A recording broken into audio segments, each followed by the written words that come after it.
Thanks for coming to 1500ESPN.com. I'm Judd Zulgad. Sitting beside me, Dan Myers, a new addition to our 1500ESPN.com team. Read Dan's work on a regular basis at the website. And right now you can hear from Dan, and unfortunately, Dan, your first chat with us is not going to be about something that's been very pretty. We are sitting here at Xcel Energy Center after a 5-2 Wild loss to a Philadelphia Flyers team that was eminently beatable. More importantly, the Wild has now dropped 4 games in a row. It has been a miserable December again. And deja vu is actually not the right word, but it feels like that. We are sitting here in December with a Wild team that this time was supposed to have definitely turned a corner. And Dan, it feels like last year. It feels like the same month. It feels like the same script all over again for Mike Yeo and this team. It's kind of like watching Groundhog Day with Bill Murray. It is the same thing over and over, and it is a great movie, by the way. When you look at the reaction that we see in the locker room from the guys too, it seems like we've been hearing the same thing from Mikko Koivu over and over. Frustration's kind of been a common theme, but I think for some guys like Zach Parise, I think we're beyond frustration at this point. This team has underachieved this month. There's no question. They're behind the 8 ball now when it comes to playoff positioning, and they've got 2 huge games coming up this weekend against Winnipeg. Matt Cook had some very interesting comments. Now he's just back. He came back on Saturday, missed 20+ games, but definitely a guy who gives you sort of the pulse of this team. And I thought it was interesting. He looked around the locker room and basically pointed to every word on every wall, which was things like, what? Commitment, accountability. Basically said, these are things that we're not doing right now. It seems to me in talking to Parise and Cook, because Koivu does not say much, as we all know. It seems to me that when you talk to those players, there's an underlying issue here. They keep talking about, we've got to get this fixed. And in fact, Parise brought that up tonight, Dan, and somebody said to him, okay, what are you talking about? And he said, we got to get that fixed internally. Is this a player problem? Is this such a widespread problem that they don't know exactly how to put their finger on it? What's your best guess about what they're trying to get at? Because this team is far too talented to be playing this poorly, and especially at home. Well, to hear Zach say that, as you kind of said there, is he kind of pointing at being a player problem. And Mike Yeo hinted to it the same thing afterwards. And Mike Yeo is taking responsibility as much as he can for a coach, but as he said, the guys on the ice have to start performing, and they're not doing that right now. I think Matt Cook is extremely qualified to kind of take a look at everything that has gone on so far, because he's kind of been up here with us over the last 20+ games or so.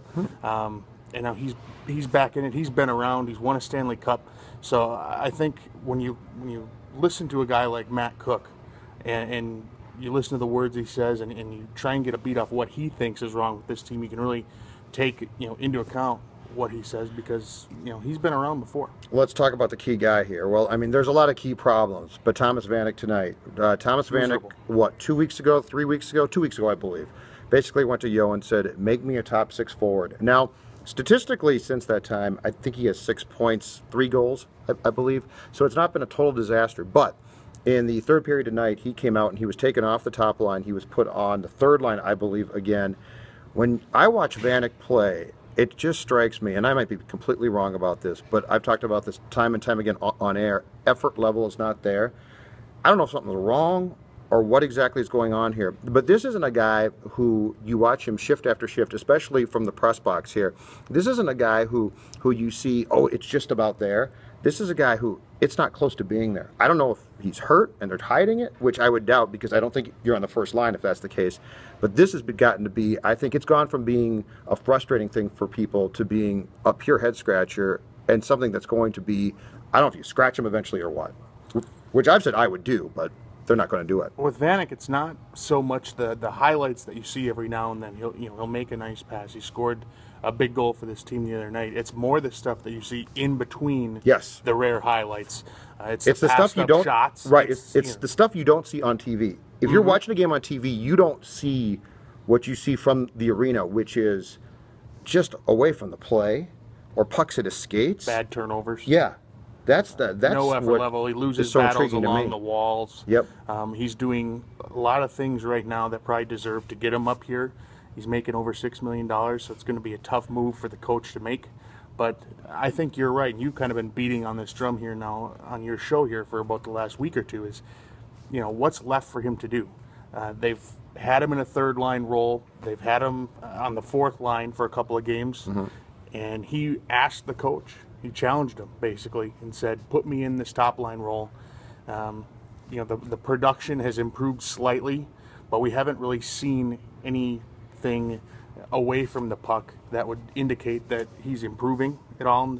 Right. And you might be right. The only option might be to let him take a look at it from up here and send a bit of a message to him. And the scariest thing about this, my man, is of all these problems, the goaltending, which is pretty much a mess right now. Vanek can't score goals. The scariest thing is you penned a column for our site today, and it was about the fact that this team is in desperate need of a big defenseman. Bottom line, if you look at all their problems right now, and last year they rebounded from a miserable December to make the playoffs. If you look at all their problems right now, do you see this team being able to rebound to make a playoff run given the goal scoring issues, the defensive issues that you wrote your column about, the goaltending, all those things? Oh, and by the way, too, the young players not producing.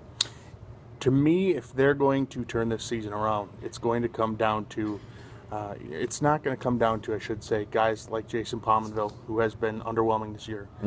Thomas Vanek, who's been underwhelming this year. Zach Parisi's been, as advertised, very good. It's going to come down to Mikhail Granlund. It's going to come down to Eric Holla. And it's going to come down to Mikko Koivu, who I think at this point is what he is.